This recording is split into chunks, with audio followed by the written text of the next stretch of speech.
Ini dia dalang dibalik terjadinya demonstrasi besar-besaran.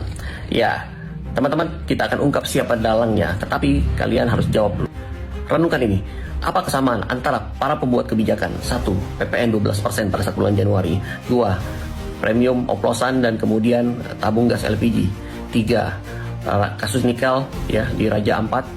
Kemudian 4 pulau dari Aceh dipindahin ke Sumatera Utara. Kemudian pemblokiran rekening oleh PPATK.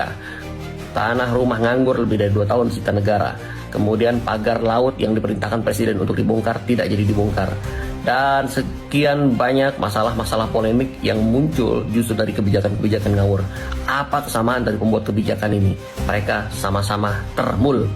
Ini dia orang-orang yang berada di balik kekisruhan yang membuat pemerintahan terus dirongrong. Sebulan rata-rata 2 dan 3 kali kebijakan-kebijakan ngawur itu dilontarkan, yang membuat masyarakat resah, ngamuk, dan marah-marah. Akhirnya mereka test case pada saat Indonesia gelap.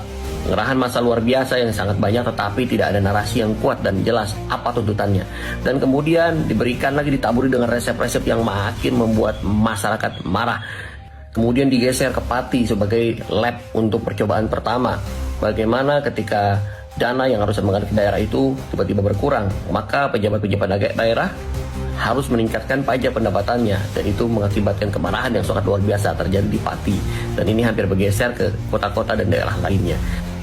20 Agustus akun-akun buzzer kemudian menginformasikan akan ada aksi besar-besaran di 25 Agustus, tetapi tidak diketahui siapa koordinator lapangan, siapa penyelenggaranya.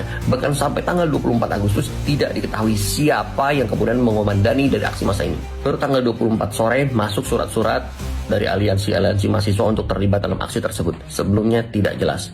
Dan akhirnya kita bisa lihat ya, banyak sekali intel-intel yang kemudian menyamar menggunakan jaket ojol dan memprovokasi masyarakat. Mereka mengawali, menginisiasi untuk menyakiti polisi dan kemudian memancing masyarakat untuk melakukan hal yang sama.